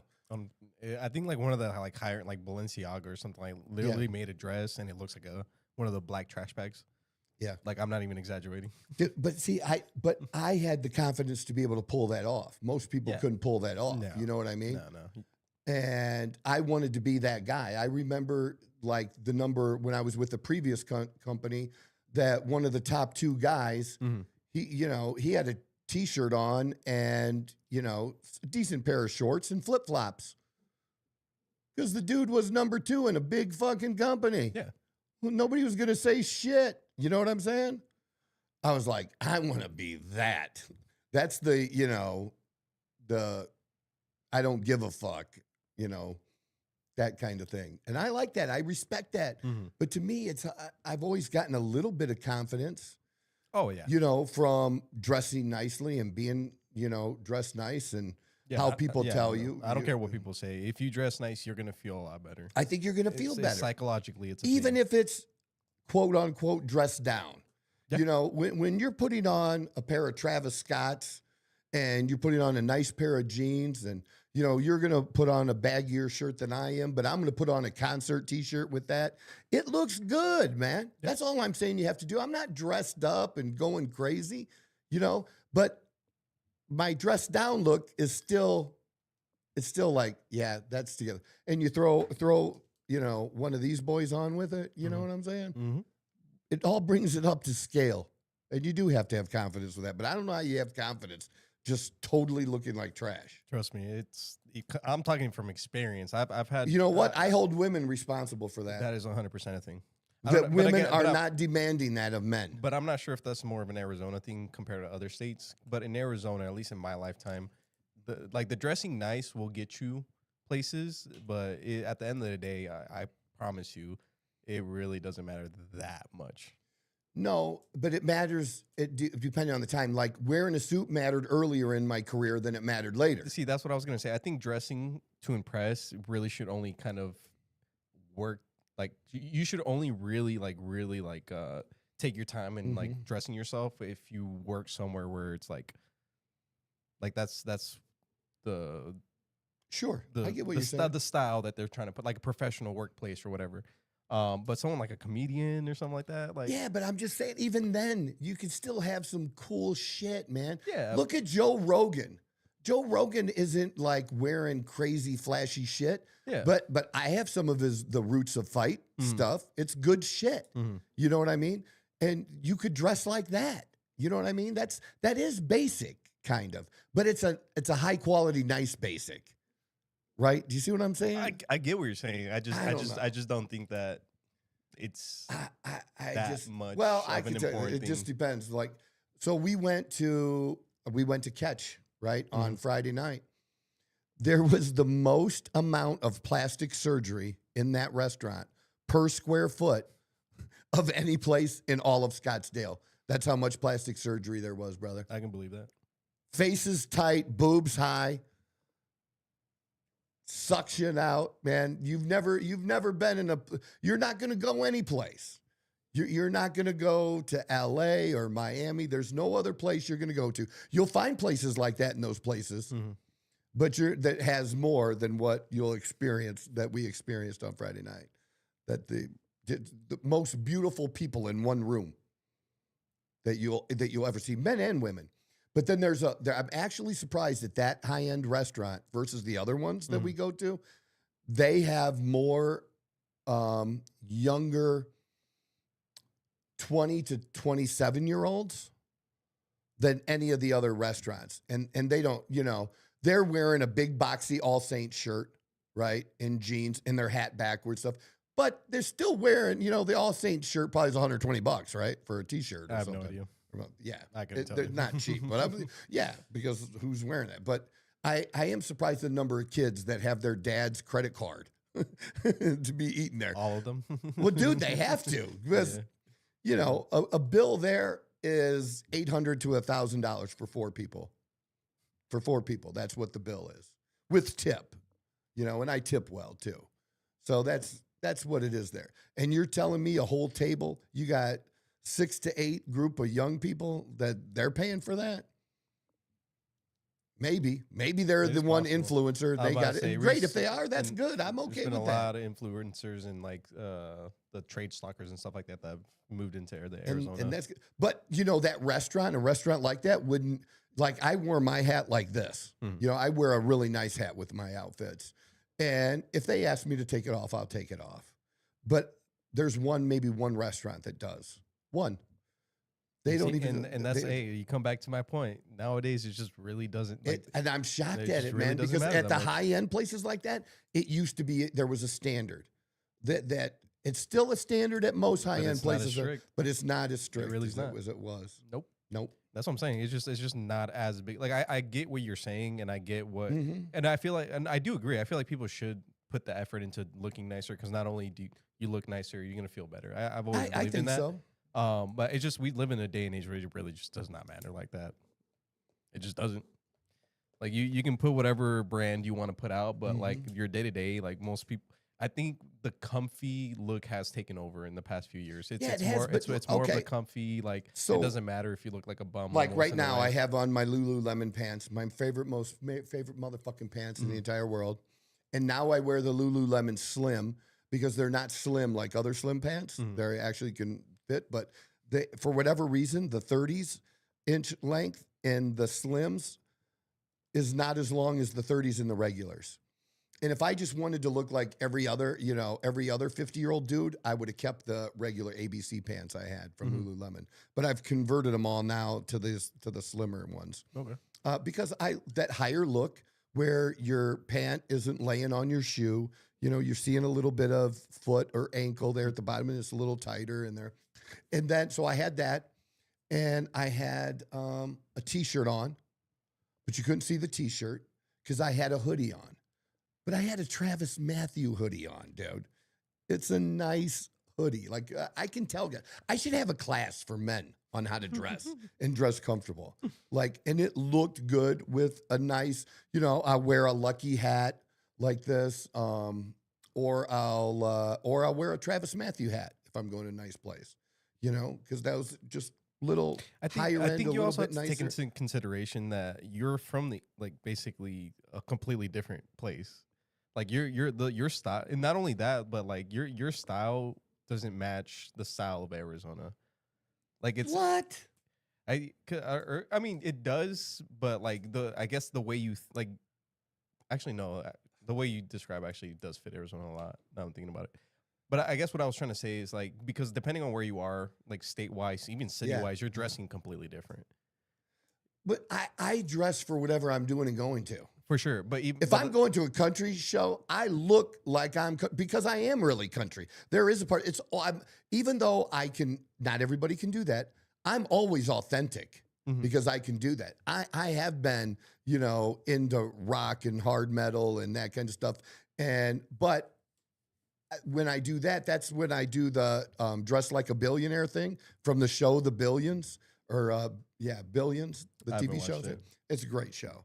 But I'm wearing a Metallica shirt with usually then I'm probably wearing, because I haven't found an expensive pair of jeans that look as good and fit as good as the American Eagle jeans. They look similar to it, but they don't fit and they just don't look as good. So I'll wear that, but then I'm going to wear one of my better pair of Air Jordans with it. You know what I mean? And a good hat with it that is appropriate for that. I get compliments on that stuff when I do that stuff. So, but I dress for whatever I'm doing. You know what I mean? I get you. I try. I don't know. I think men could do better, but I'm saying I am relaxed. I do the relaxed look at this restaurant, but it was a nice higher end relaxed look. With this, because now, how many times do you see NFL analysts now, former football stars, that the thing now is to wear a hoodie under their sport coat, even like nice hoodies, not just crappy hoodies, but nice hoodies are like a thing in dress for men now, and has been for a minute. Yeah. I don't know. No, not like I said. The comfy look is just the more relaxed, comfy look, less kind of like. I don't know, but I think nowadays it's more jewelry than like the accessories. Yeah. It's more of the like the hat, the purse, the man bag, the watch, than it is the actual clothes. At that point. I do that too. But that's the thing. It's like it looks. The idea is to look basic, but also for it to be a high quality of basic. That's what the separation is. And some people know what that difference is, and some people don't. And you don't know that difference if you don't have the ability to do that. You're not necessarily gonna know. You see does that make sense a little bit? Yes, but I'm gonna disagree. Okay. Because there's a lot of high end clothes that are not very good, and then there's other not so high end clothes that will, quality wise, that will be much better and stuff like that. I don't think necessarily there's a few brands out there that I actually really I don't really shop for expensive. I'm a thrifter. Yeah, but you know what? That's gonna change. No, I don't think so. I promise you, it is. I don't think so. I've always liked that style of look. You may, but you're gonna change, and you might go to a higher end thrift. There are thrift stores or what do they call consignment stores that sell used stuff that's a little higher end. All I'm gonna say is this. I expect you to be successful, and I mean successful financially. Yeah. Not that you won't be successful other ways, that too. But I'm just talking about financially. I get you. Okay. And what I learned is, you end up doing you don't usually change as a person, or most of us don't, or you don't want to, and I didn't want to. I didn't change what the things I liked and that kind of stuff. I just was able to do them a little bit better as I went up that ladder. And the best way I can describe it is vacations and tailgating. When I did my vacations, you know, we went on Spirit. We looked for flights as long as we could to save every last dollar on a flight. Mhm. And we got the cheapest car that could get us from wherever we were that would fit all of our luggage. And whatever that worked out to be. And then it got to be where, oh, we don't have to, like, you can afford a little nicer flight, you know, and you can not stay. Like the first time we ever went to Disney, we didn't stay at Disney. We were in that little town outside of Disney in Florida. And, you know, went to places outside of there to eat before we went to Disney, and we stayed at a Motel 6 even. That's when they used to do the commercials, we'll leave the light on for you. Okay. So they weren't known as great, but it was at least clean, and we didn't have to worry about bugs, and that's all we cared about. Mhm. And then it was the nicer places like a Comfort Inn, or those that are a little bit better that you have now, you know, or the suites or like that. And then now, you know, we're going to go to the championship game in Miami, and, you know, we're going to stay at the Four Seasons in what basically would be an apartment almost. You know, it's going to be 1,800 square feet. Mhm. I don't need that. I don't need it, but I can, and I like it. But I'm doing the same thing. I'm going to a football game, but I'm staying in a nicer place. I'm going to rent a luxury vehicle, and I'm going to go to a better restaurant. Yep. I'm doing all the things I did before, but I can afford it a little bit nicer. And you don't always do it right away because, you know, you want to build up to it and not just blow it right away. I get what you're saying, but I just don't think fashion works the same way. I get what point you're trying to make. I just don't think fashion works that same Well, way. it's worked. I can only go by my own experience. For sure. For sure. But, And then, when but I I also believe that you grew up in a period where fashion actually mattered more. Your appearance to people actually mattered a lot more than now. But the generation before me, it mattered even more than to me. That's what I'm saying. So- Men wore suits Everywhere. all the time. Everywhere. To Men dinner, that didn't have to wear suits to go wore take a suits. shit. Yeah, no, 100%. You know what I mean? But that was the standard, right? Nowadays there is no especially when it comes to fashion. That's sad, actually. That's the whole point of trying to, like, I get what you're saying. I get where you're coming from. Yeah. I just, especially as a dude right now, like, dressing nice is something important. But again, it's not as important as you and think I'm it not is. saying it's always brands, because when I lost everything, No, I get. and I get had it's to just work my looking way up. nice. like I said, I bought every color of Champion shoes because I could afford to do that Yeah. and have 10 pair of shoes. Yeah. I wanted 10 pairs of $40 Champion shoes Mhm. versus having 2 pair of shoes. No, I get you that. know what I mean? I totally get that. But because I would match my outfits and stuff. And But nowadays, people literally buy shoes that look like they're covered in dirt. So, like, that's my whole point. Is like, it's although yeah, the gym, how people dress for the gym, that's a whole nother thing. That'd be a whole show by itself. It's just not a standard anymore. Like there's fashion. Like, people like to follow fashion, but like Yeah. 90% of people are date. Yeah. Especially, I or at get least the it. younger generation, I should get say. it. The I older get it. generation, again, like I grew up in that. Like I Mhm. grew up with like my parents being like, "Oh, you got to make sure you're wearing, nice clothes over." Like, that's why growing up for me, fashion, Mhm. I really never cared for fashion. I'd put on whatever my mom was like, "Here, I bought you this," or my sister would be like, "Here, Mm-hmm. I got you this." I'd throw it on. I wouldn't match colors. I'd throw fucking 2 different shoes on if I really cared. Like, Mhm. I've always been comfort over. So like for me now, like, yeah, I get what you're saying. You can look comfy and still look good. Don't get me Yeah. wrong. I just especially or at least from my perspective of what I've seen, the generations come and go, whatever. It's not as important. And the other thing that I also I don't know if this You know where it also, I don't mean to interrupt No, you there no, because I no. want you, but you know where that also really shows in men? Hmm. Their hair. that is one thing. I think Their it's- hair is so fucking bad, dude. I think it's more important to have a better like facial hair and haircut than it is to dress well. Dude, and they don't though. Why do so many men look like they got up out of bed and they just got up out of bed Because a lot of those men just kind of get up and out just of bed and walk out with their hair like that? Now, I know what it's like to have nice hair, people. Okay. I am bald by choice. So for any of you dumb motherfuckers, and I had very, very nice hair. Okay. Very nice hair all my life.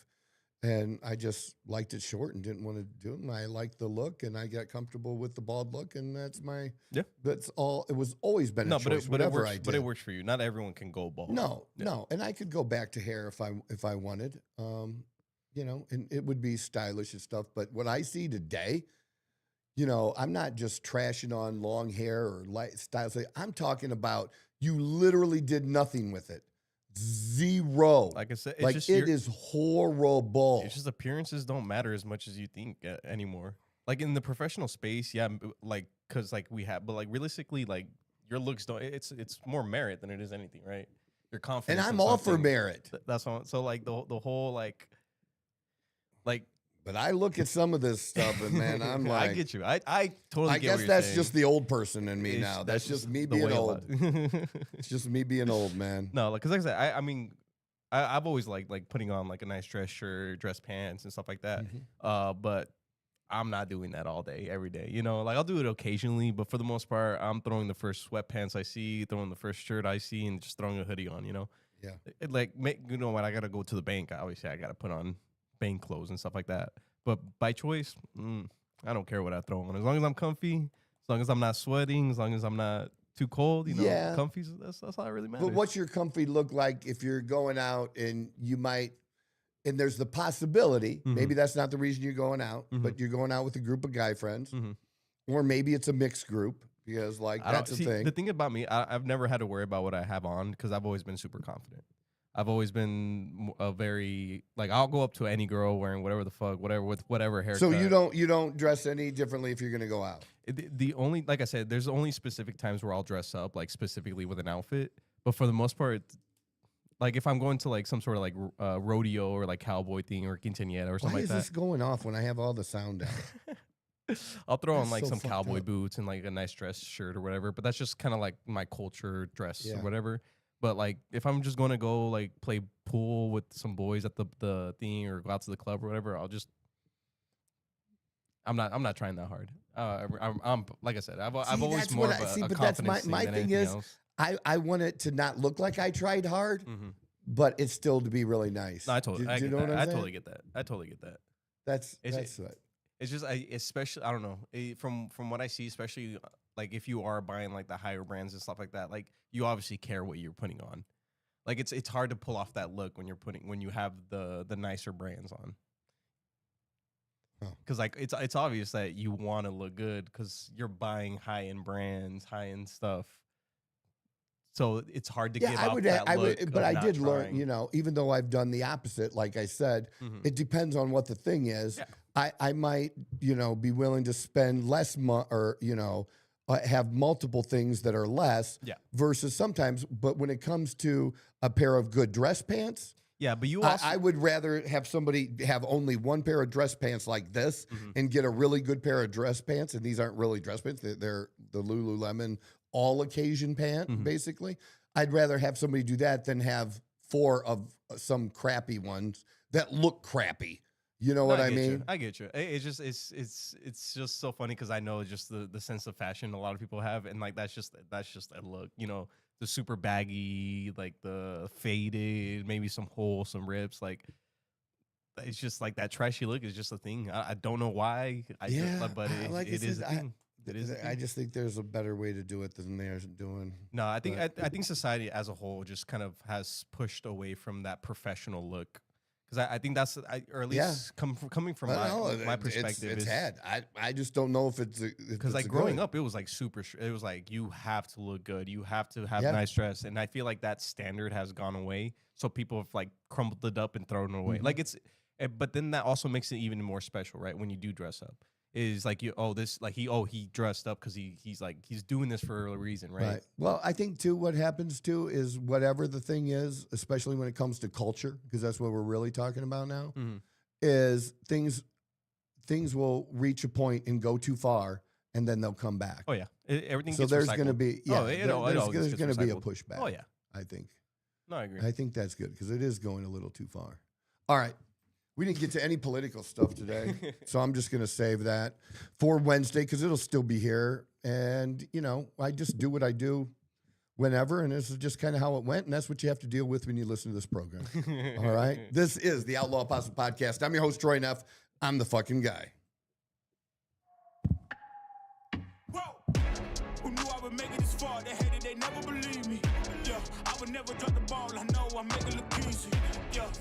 Mayweather with the defense. I don't care what a critic got to say. I got them picking up the pieces. That in me, really playing with your life, I'm about to come and run it all back. I'm the new